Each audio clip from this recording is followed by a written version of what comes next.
श्री महाप्रज्ञ गुरवे नमः। जिसके सांसों में रहता है शाश्वत शांति का स्पंदन, उस महाप्रज्ञ को वंदन, उस महाप्रज्ञ को वंदन।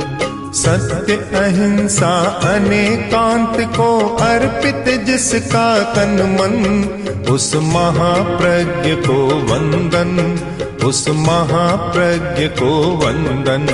जिसके सांसों में रहता है शाश्वत शांति का स्पंदन, उस महाप्रज्ञ को वंदन, उस महाप्रज्ञ को वंदन।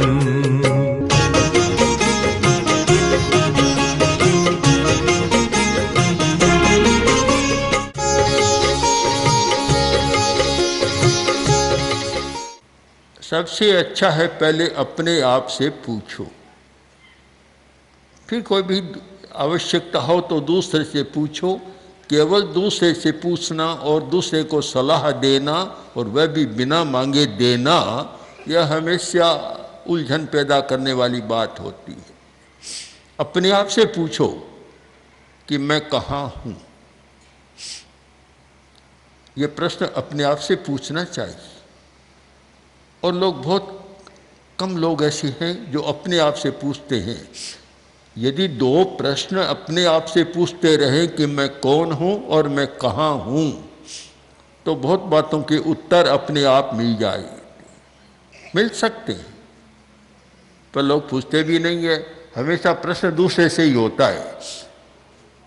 आप कैसे हैं, आपका स्वास्थ्य कैसे है, आप क्या कर रहे हैं, आदि आदि एक लंबी तालिका प्रश्नों की हो जाती है। और वही व्यक्ति अगर स्वयं से पूछे कि मैं कैसा हूँ, मेरा स्वास्थ्य कैसा है, मैं क्या कर रहा हूँ, आदि आदि प्रश्न स्वयं से पूछे, तो फिर उत्तर देने वाला कोई दूसरा नहीं होगा। स्वयं ही उत्तर पाना, समाधान खोजना होगा। और जो व्यक्ति स्वयं समाधान खोजने लगता है, सचमुच उसे उत्तर मिल जाता है। कभी कभी जागृत अवस्था में मिल जाता है, तो कभी कभी सपने में भी मिल जाता है। जिन लोगों ने पूछा उनको उत्तर मिला है, नींद में भी मिला है, सपने में भी मिला है।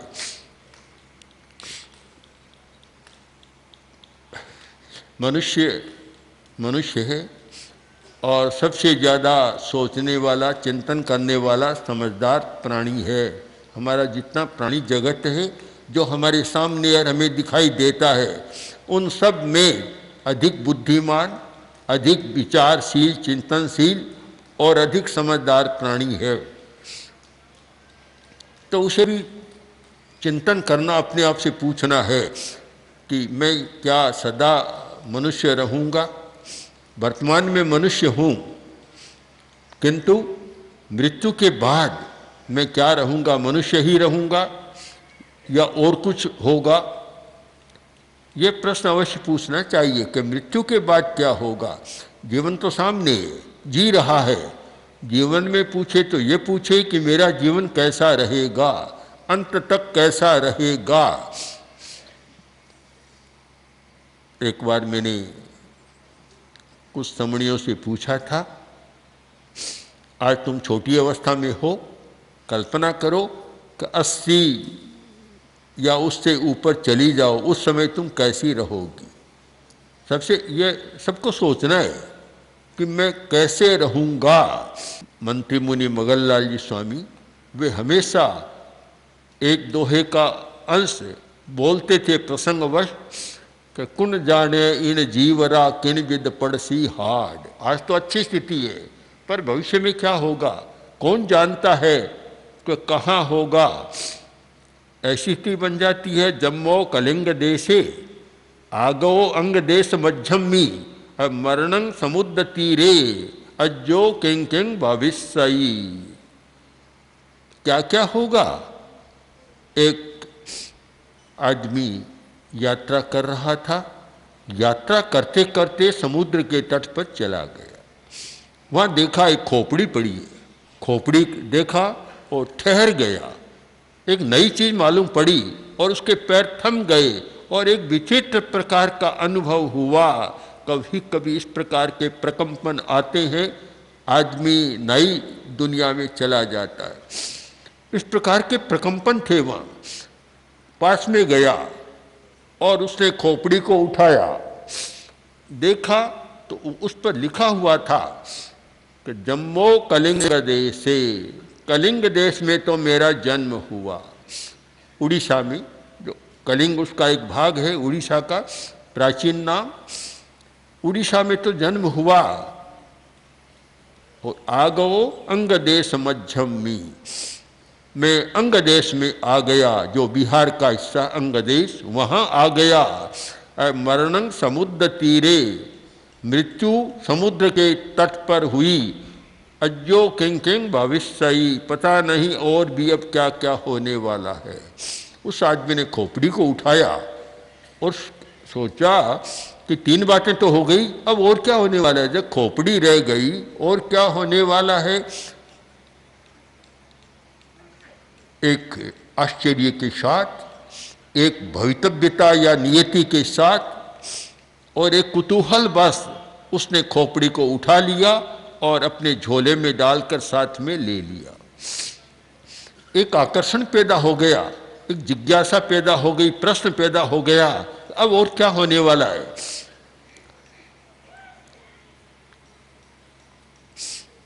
घर पर ले आया और जिज्ञासा बस रोज खोपड़ी को देखता, फिर कोई दूसरा काम करता। और एक विचित्र प्रकार की मानसिकता में रहता। पत्नी ने देखा कि पति कहीं बाहर गया था और लगता है किसी के साथ प्रेमानुबंध हो गया और उसकी मृत्यु हो गई है, और उसकी खोपड़ी को साथ में रखता है, उसको देखकर फिर भोजन करता है। ये अच्छा नहीं, इसको समाप्त कर देना चाहिए। एक दिन अपने स्थान पर गया और जहाँ खोपड़ी रखी हुई थी वहाँ गया और जाकर वह झोला खोला तो भीतर खोपड़ी नहीं।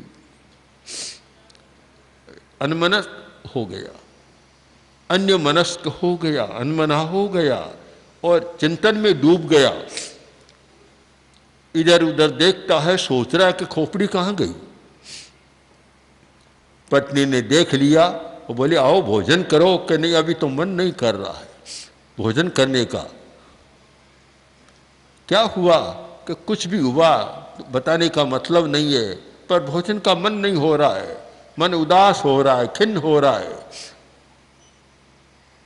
बहुत पूछा, आग्रह के साथ पूछा कि क्या हुआ, क्या हुआ। तो पूछने से मतलब नहीं, कोई अर्थ नहीं है। फिर आग्रह किया तो उसने कहा बताओ, मेरी खोपड़ी यहाँ थी, मैं एक खोपड़ी लाया था समुद्र के तीर से, और वह खोपड़ी यहाँ रखी थी, कहाँ चली गई? तुम्हें पता हो तो बताओ, तो मुझे समाधान मिलेगा। उसका भी संदेह पक्का हो गया कि ये इसकी प्रेमिका की खोपड़ी है कोई, और संदेह पक्का हो गया। जब वह बोली कि खोपड़ी तो चली गई, समाप्त हो गई, कहाँ गई? कि आपका इतना अनुबंध था, इतना अनुराग था इसके प्रति, लगता है कोई प्रेमिका बनाई है, उसकी खोपड़ी है, तो मैंने उसको समाप्त कर दिया। क्या किया कि आपका राग ज़्यादा था और मांसाहारी परिवार था, कि मैंने खोपड़ी को पीस कर जो कड्ढी बनाई, आज उसमें बेसन आटा नहीं डाला, वह खोपड़ी डाली थी, और तभी आप कहेंगे आज तो बहुत बढ़िया कड्ढी बनी थी, बड़ा स्वाद था। वह खोपड़ी आपके पेट में चली गई। अज्जो किंग किंग भविष्यई, अब और क्या क्या होने वाला है, हो गया। कहीं जन्मा, कहीं मरा, कहीं गया, और क्या क्या होने वाला था कि खोपड़ी पेट में और चली गई। एक विचित्र है दुनिया जिसमें इतना परिवर्तन होता है। तो आदमी को यह सोचना है कि उस परिवर्तनशील दुनिया में मैं कहाँ हूँ, क्या हूँ, और मुझे आगे क्या होना है, किस परिवर्तन में जाना है। चिंतन करता रहे। तो चिंतन के 3 कोण बतलाए गए। उत्तराध्ययन सूत्र में एक बहुत अच्छा निरूपण किया कि मानुषत्तम भवे मूलम लाभो देव गई भवे। एक तो मूल, एक लाभ और एक हार। मूल क्या है? मानुषत्तम भवे मूलम, मनुष्य तो मूल है, और लाभ में है देव गति, और जो इन दोनों को हार देता है उसके लिए निम्न गति, नरक या तिर्यंच योनि। 3 अवस्थाएं हैं। एक विचारशील आदमी विचार करता है कि क्या मैं मूल को में रहूं या लाभ कमाऊं या हार के रास्ते पर जाऊं। मुझे निर्णय करना है, अपने आप से पूछना है मुझे कहाँ जाना है। अगर लाभ कमाना है तो सारी जीवन शैली अलग प्रकार की हो जाएगी। मूल में ही रहना है तो जीवन शैली अलग प्रकार की होगी, और मूल को भी खो देना है तो फिर जीवन शैली सारी बदल जाएगी। 3 प्रकार की जीवन शैलियां बन जाती है। एक मूलस्पर्शी जीवन शैली, एक लाभकारी जीवन शैली, और एक लाभहारी जीवन शैली, मूलहारी जीवन शैली। 3 प्रकार की जीवन शैलियां। अब मूलस्पर्शी जीवन शैली, मनुष्य मरकर मनुष्य होता है, उसके कारण बतलाए गए हैं कि जो माया कपट नहीं करता, सरल है, कोई छल कपट नहीं, प्रवंचना नहीं, ठगाई नहीं, झूठा तोल माप नहीं करता, किसी को धोखा नहीं देता, ठगाई नहीं करता, किंतु साथ साथ धर्म का भी कोई विशेष प्रयोग नहीं करता, धर्म की कोई विशेष आराधना नहीं करता, कोई विशेष धर्माचरण नहीं करता, कोई धर्म का अनुष्ठान नहीं करता, किंतु अपने आप में मस्त रहता है, सरल है, भद्र है, और कोई पाप नहीं करता जानबूझकर। और सबसे बड़ा पाप है दूसरे को धोखा देना, ठगना, मिलावट करना, झूठा तोल माप करना। ऐसा कोई व्यवहार नहीं करता, चाहे वह कुछ भी धर्म की आराधना नहीं करता, न उपवास करता, न सामायिक करता, न नमस्कार महामंत्र का जप करता, न कोई गायत्री मंत्र का जप करता, न कोई चंद्रायण व्रत करता, कुछ भी नहीं करता, फिर भी वह अधोगति में नहीं जाएगा, मूल को नहीं खोएगा, मनुष्य है और अगले जन्म में फिर मनुष्य हो जाएगा। कारण कि सहज धर्म का पालन करता है, और सहज धर्म है सरल व्यवहार, निष्ठल व्यवहार। एक आदमी बहुत धर्म की बात करता है, धर्म का क्रियाकांड भी करता है, अनुष्ठान करता है, किंतु जब बाजार में बेचता है तो झूठा तोल माप करता है। तो स्थानांक सूत्र में बतलाया गया कि झूठा तोल माप करने वाला मरने के बाद तिर्यंच गति में पैदा होता है। एक दुकान पर बकरा आ रहा था, बार बार आ रहा था। दुकान का मालिक बैठा था, बड़ी दुकान थी, बहुत सारे मुनीम गवास थे, कर्मचारी सारे 50 आदमी थे, बहुत बड़ा अनाज का धंधा था। बकरा आता है और दुकान पर चढ़ने का प्रयत्न करता है। मालिक था, उसने हटाया, 1 बार 2 बार हटाया, फिर भी आता है, फिर हटाया, पीछे नहीं छोड़ रहा है। तब वह परेशान हो गया और आदमी से कहा हटाओ। आदमी हटाया तो भी नहीं जा रहा है। अब इतनी बार जब कोई घटना होती है तो आदमी को गुस्सा आ जाता है, गुस्सा तो सामान्य आ जाता है। इतनी बार ऐसा करे तो गुस्सा तो तैयार है। एकदम गुस्से से भर गया और इतना आवेश आया कि हाथ में लाठी ली और लाठी लेकर और बकरे के पीछे दौड़ा और ऐसी लाठी की जमाई कि बस काम तमाम। फिर आने की बात नहीं। सामने एक कोई साधु तपस्वी खड़ा था, वह सारी घटनाओं को देखकर हंस रहा था। उसने भी देख लिया तो उसके पास गया, जाकर बोला, महाराज ये तो मेरा मामला था, मेरा घर का, मेरी दुकान पर बकरा आ रहा था, आप क्यों हंस रहे थे? नहीं, ऐसा ही, हंसी तो एक आती है, मनुष्य का स्वभाव है, हंसी आ जाती है। और कोई घटना को देखता है तो हंसी आ सकती है कि नहीं नहीं ऐसा नहीं, कारण बताओ। तो वे और हंसे। तो बोले अब तो और पकड़ लूँगा, कारण तो बताना ही पड़ेगा। अरे मत पूछो, पूछना अच्छा नहीं है। अब मनाही करे तब तो और ज़्यादा वेग आ जाता है। अब तो पूछूंगा, जरूर पूछूंगा, आपको बताना ही पड़ेगा, बताना पड़ेगा। सुनना चाहते हो, कान खुले हैं, ध्यान से सुनना कि जिसने तुमको मारा वह तेरा पिता था, इसी दुकान पर बैठने वाला, मरने के बाद बकरा हो गया और इस दुकान से उसका मोह जुड़ा हुआ था, इसलिए वह बार बार यहाँ आ रहा था। तुम ऐसे सुपुत्र मिले कि एक लाठी से ही पिता का काम तमाम कर दिया। कि मेरा पिता था, कहाँ तेरा पिता, कैसे हुआ? कि बहुत झूठा तोलमाप करता था तो तिर्यन जगती का आयुष्य बन गया और मरने के बाद ये बकरा बन गया और मोह के कारण आ रहा था, तूने बस काम पूरा कर दिया। बहुत बड़ी बात है कि मूल की सुरक्षा करना भी बहुत बड़ी बात है।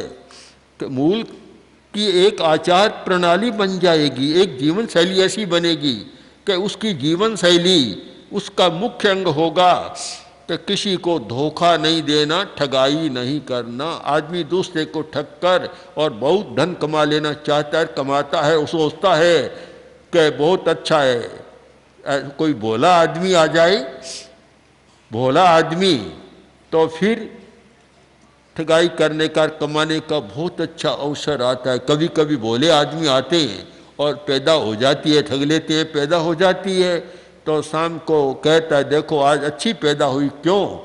कि आज तो कोई ऐसा भोला आदमी आया, भगवान की ऐसी कृपा हुई कि ऐसा मूर्ख आया कि इतना लाभ कमा लिया।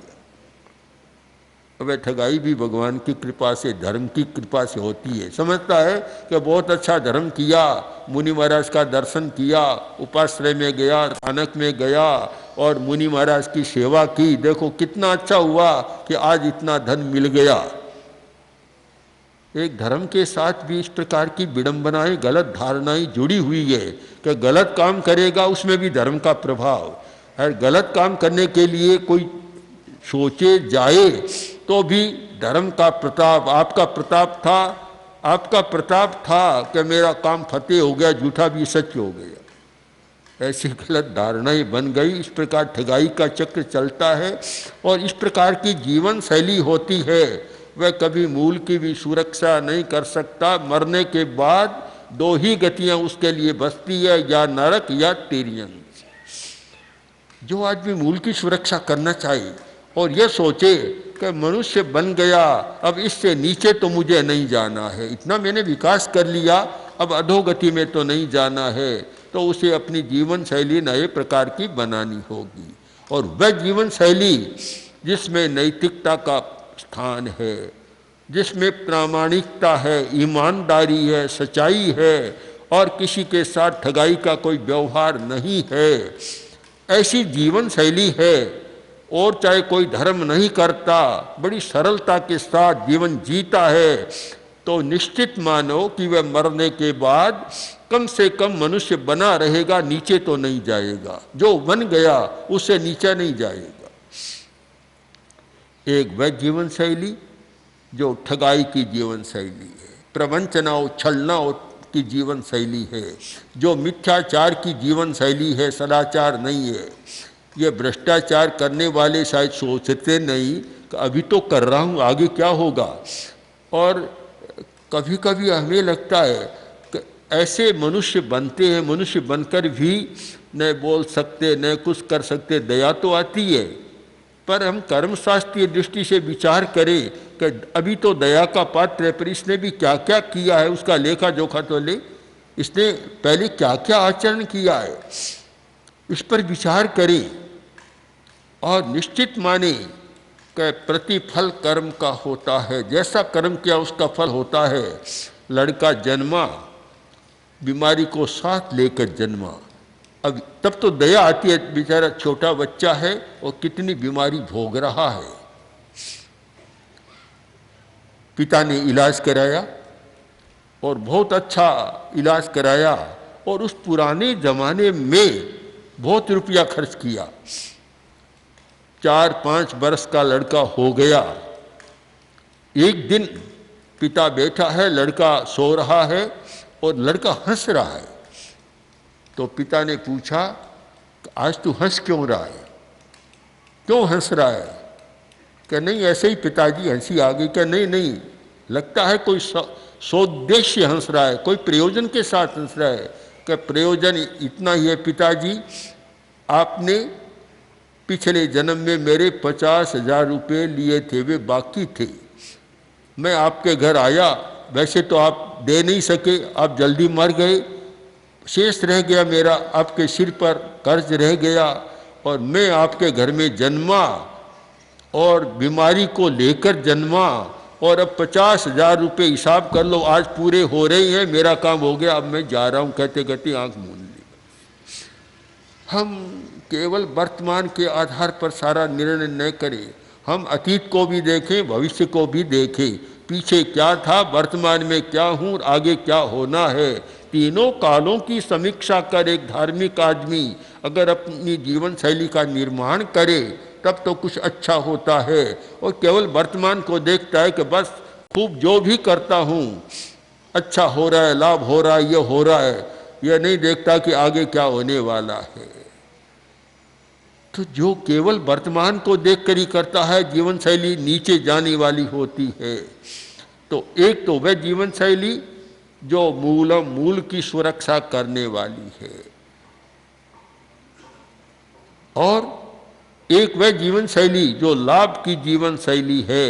यानी एक व्यक्ति बहुत धर्म की आराधना करता, नैतिकता तो है ही, वह तो मूल आधार है। उसके बाद फिर पवित्रता का जीवन जीता है, भाव शुद्धि का जीवन जीता है, विशेष साधना करता है, तपस्या करता है, स्वाध्याय करता है, ध्यान करता है। इस प्रकार की जीवन शैली बनती है तो लाभो देव गई भवे, उसकी उच्च गति होती है और उच्च गति में चला जाता है। और मूलम की हारिता, एक मूल को हार करके, मूल को गंवा कर, और नरक तिरिखत्तनम धुवम, या नरक में जाता है या तिरंत में जाता है। तो 3 प्रकार की जीवन शैलियाँ हमारे सामने है। हम स्वयं निर्णय करें, अपने आप से पूछें कि मैं किस प्रकार की जीवन शैली में जी रहा हूँ। क्या मूल की सुरक्षा करने वाली जीवन शैली से जी रहा हूँ? तो अच्छी बात है, बहुत अच्छी तो नहीं पर अच्छी बात है, कोई खराबी नहीं है, नीचे जाने वाली बात नहीं है, कम से कम मूल की सुरक्षा करने वाली बात तो है। अथवा मैं कोई लाभ कमाने वाली जीवन शैली को जी रहा हूँ तो बहुत अच्छी बात है।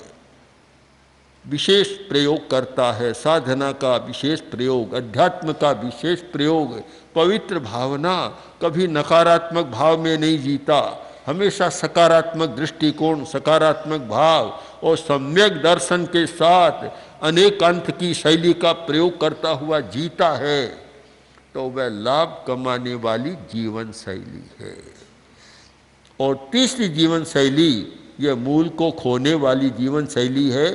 न मनुष्य रहता और न उच्च गति में देव गति में जाता, बस 2 निम्न गतियां हैं, पशु योनि और नरक योनि, ये 2 है, उसमें चला जाता है। तो ये जीवन शैली 3 प्रकार की हमारी जीवन शैली, ये जो जीवन शैली है 3 प्रकार की। अब अपने आप को पूछना है, दूसरे से पूछ करने से कोई बहुत लाभ नहीं होगा। अपने आप से पूछना है कि मैं किस प्रकार की जीवन शैली में जी रहा हूँ। तो धार्मिक आदमी को तो अवश्य अपनी जीवन शैली पर चिंतन करना चाहिए और अपने आप से पूछना चाहिए। जो जीवन शैली पर ध्यान नहीं देता, कभी आँख खोलकर उधर देखता भी नहीं है, वह कोई अच्छा जीवन नहीं होता। इसलिए अच्छा जीवन जीने के लिए हर धार्मिक अपनी जीवन शैली पर अवश्य विचार, गहरा विचार और गहरा चिंतन कर और कोई निर्णय की भूमिका तक पहुंचने का प्रयत्न करे। ओम ओम श्री महाप्रज्ञ गुरवे नमः। ओम श्री महाप्रज्ञ गुरवे नमः। ओम श्री महाप्रज्ञ गुरवे नमः। ओम श्री महाप्रज्ञ गुरवे